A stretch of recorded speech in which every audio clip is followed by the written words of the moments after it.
तुम्हाला आजचा सेशन आणि आधी सेशन कसे वाटले हे तुम्ही अनम्यूट करून सांगा. मे बी तुमचं मत चुकीचं असेल, वाईट असेल तरी अनम्यूट करून सगळ्यांचे माईक चालू आहेत.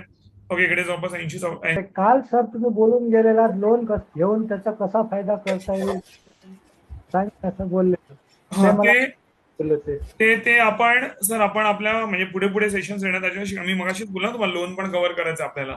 सो ते येणार आहे, सर डोंट वरी, ते कव्हर होणार आहे. Okay okay. हा, प्युअर टर्म घ्यायला पाहिजे का उलिप काय उलिप प्लॅन घ्यायला पाहिजे? युलिप प्लॅन किंवा दुसरं कुठलं बोलला? Pure term. नाही, युलिप प्लॅन घ्यायचं नाही sir, because ULIP plan is like mutual fund only, right. It's a market link plan. तर मार्केट लिंक मध्ये जाण्यावेळी डायरेक्ट तुम्ही म्हणजे नॉलेज प्रॉपर घेऊन जे आपण द्यायला बसलो तुम्ही डायरेक्ट इक्विटीमध्ये इन्व्हेस्ट केलेलं जास्त बेटर असेल rather than going through mutual fund किंवा युलिप प्लॅन ऑफ इन्शुरन्स, असं आहे. आणि त्याच्यावरून पुढे तुम्हाला नॉलेज मी देणार आहे sir. Pure term is better than ULIP. Yes yes, pure term. आणि त्याच्यामध्ये कुठले रायडर बिडर पण थोडेफार असतील काय इम्पॉर्टंट असतील लावू शकता, पण प्युअर टर्म प्लॅन घ्यायचा sir. Okay, thank you. Thank you sir. Okay तर ओके. मला काही विचारायचं होतं. हा बोला पूजा मॅडम. सर ना, मला तर युलिप प्लॅन बद्दलच विचारायचं होतं, कारण की मी आताच एक युलिप प्लॅन घेतला, म्हणजे 2 वर्ष झाले. टाटा एआयचा संपूर्ण रक्षा म्हणून. तर त्याचं माझं वर्षाचं प्रीमियम जातो 1,03,000. तर मला मला विचारायचं होतं की मी तो ठेवावं की बंद करून टाकायला पाहिजे. मी 2च वर्ष भरले, तिसरा आता आहे, म्हणजे जानेवारीमध्ये मी तिसरं भरेल, म्हणजे 27 मध्ये.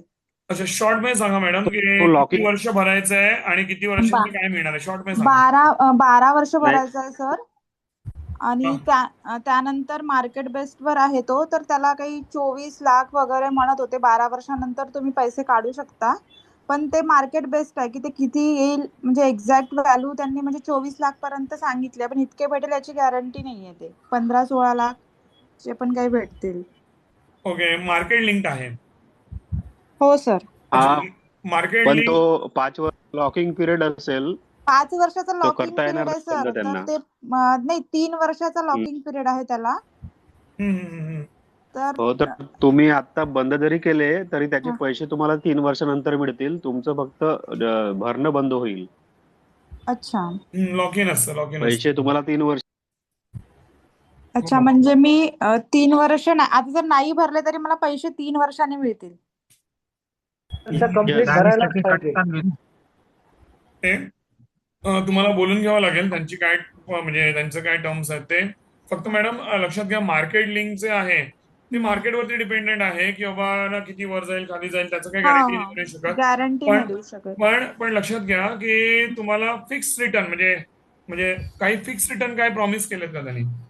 तेवढंच केलंय सर, जेवढे आपण भरले. जसं त्यांचं असं म्हणणं आहे की जर तुम्ही 5 वर्ष भरले आणि त्याच्यानंतर जर तुम्ही सोडून दिलं भरणं, तर तुमचे जे काही जनरेट करेल मार्केटमधून त्यातून तुमचं प्रीमियम पे होत राहील. जर तेवढे झाले तर, म्हणजे जसं 1 महिना माझं वर्षाचं 1 लाख प्रीमियम आहे, तर जर 1 लाख रुपये वाढले त्या याच्यात, तर तुमचं नेक्स्ट प्रीमियम पे होईल. आणि नाही वाढले तर तुम्हाला जेवढे असेल त्यात अजून टाकून ते प्रीमियम भरावं लागेल.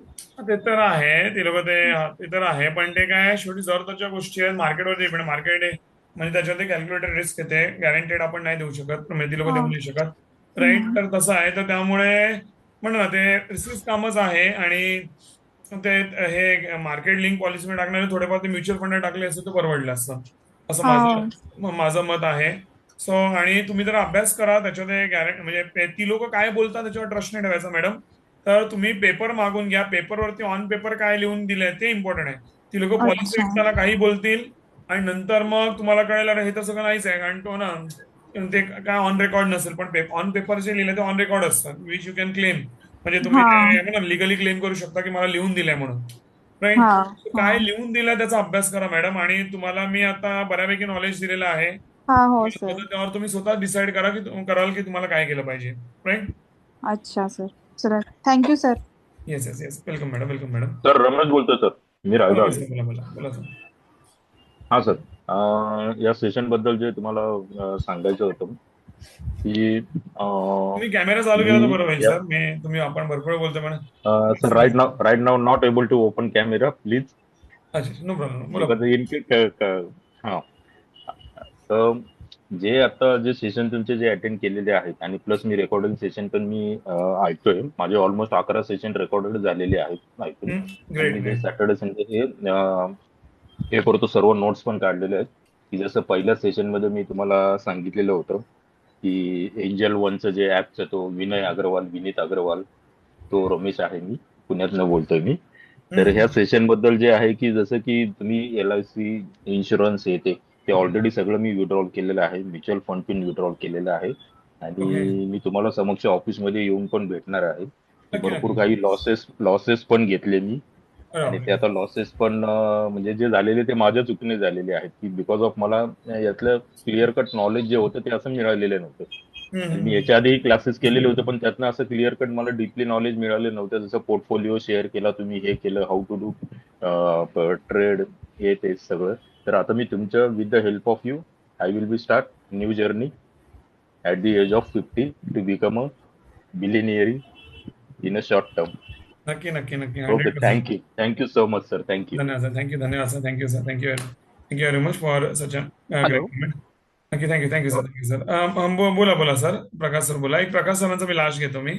हा, ऍक्च्युली मला एक क्वेश्चन होता, like when it comes to investing, तुमच्या मते काय वाटतं की कुठलं प्रेफरेबल, लाईक म्युच्युअल फंड्स तुम्हाला बेटर वाटतात, ऑप्शन ट्रेडिंग तुम्हाला बेटर वाटते का लॉंग टर्म इक्विटीमध्ये तुम्हाला बेटर वाटतं? लाईक मला बस एक तुमचं एक ओपिनियन पाहिजे की तुम्हाला काय वाटतं की कुठलं बेटर. जसं आता बरेच काही म्युच्युअल फंड्स आहेत ते खूप रन करतात, जसं पराग पारिक झालं किंवा मध्ये HDFC डिफेन्स फंड होता, बरोबर. तर मला बस एक तुमचं एक ओव्हरव्ह्यू पाहिजे की तुम्हाला काय बेटर वाटतं, की जर एक लॉंग टर्म किंवा एक शॉर्ट टर्म जरी असेल, लाईक सिम्पल मे आहे बी sir. 5 years or 6 years. Okay, simple आहे गोष्ट की ज्या लोकांकडे डायरेक्ट इक्विटी इन्व्हेस्टमेंटचं नॉलेज नाही, त्यांनी instead of investing in bank insurance आणि हे ते वगैरे त्यावरली त्यांनी म्युच्युअल फंड टाकलेले थोडं बेटर असेल, राईट. ज्यांच्याकडे बाकी कुठल्याही गोष्टी नॉलेज नाहीये पण ते इन्व्हेस्टमेंटचं नॉलेज द्यायला मी बसलो इकडे. तर जसं आता मी म्युच्युअल फंडात 1 रुपये टाकत नाही, राईट. हा, लोकांना बोलतो थोडाफार पाहिजे तर तुम्ही डायव्हर्सिफिकेशन म्हणून म्युच्युअल फंडात थोडंफार, मगाशी पण बोललो मी, टाकू शकता. बट मोठ्या अमाऊंट म्युच्युअल फंड टाकायची नाही. आणि का नाही वगैरे त्याच्यामध्ये काय काय कसं काय असं सगळं मी पुढे शिकवणार आहे, राईट. पण तुम्ही डायरेक्ट इक्विटीमध्ये प्रॉपर नॉलेज घेऊन, जसं मी तुम्हाला देतो, तुम्ही डायरेक्ट इक्विटीमध्ये पण पैसे हे लावू शकता. मलाही सांगायला आवडेल सर की जसं मी आधी बोललो, मी फक्त 5च गोष्टीमध्ये पैसे लावतो. पहिलं म्हणजे शेअर्समध्ये, ट्रेडिंग आणि गुंतवणूक दोन्हीमध्ये, राईट. जसं तुम्ही ऑप्शन वगैरे बोलला आहे, ट्रेडिंगमध्ये येतं, राईट. तो इन्व्हेस्टमेंट प्रकारने तो ट्रेडिंग आहे, रोजचं ट्रेडिंग आहे ते, राईट. तर मी ट्रेडिंग आणि गुंतवणुकीमध्ये मी पैसे लावतो, सॉरी, म्हणजे इक्विटीमध्ये मी ट्रेडिंग आणि इन्व्हेस्टमेंटमध्ये पैसे लावतो. सेकंडली म्हणजे मी प्रॉपर्टीमध्ये पैसे लावतो. थर्डली म्हणजे मी काही प्रमाणात गोल्डमध्ये लावतो पैसे as a kind of hedging साठी, ते पण मी तुम्हाला पुढे शिकवणार आहे. नेक्स्ट म्हणजे मी स्वतःच्या व्यवसायामध्ये पैसे लावतो, स्वतःच्या व्यवसाय ग्रो करण्यामध्ये. आणि लास्ट इम्पॉर्टंटली म्हणजे स्वतःची, म्हणजे मेंटल आणि फिजिकल ग्रोथ आणि म्हणतात ना हेल्थ वाईज ग्रोथ करण्यामध्ये, आणि फॅमिलीची, स्पेशली माझ्या मुलाची.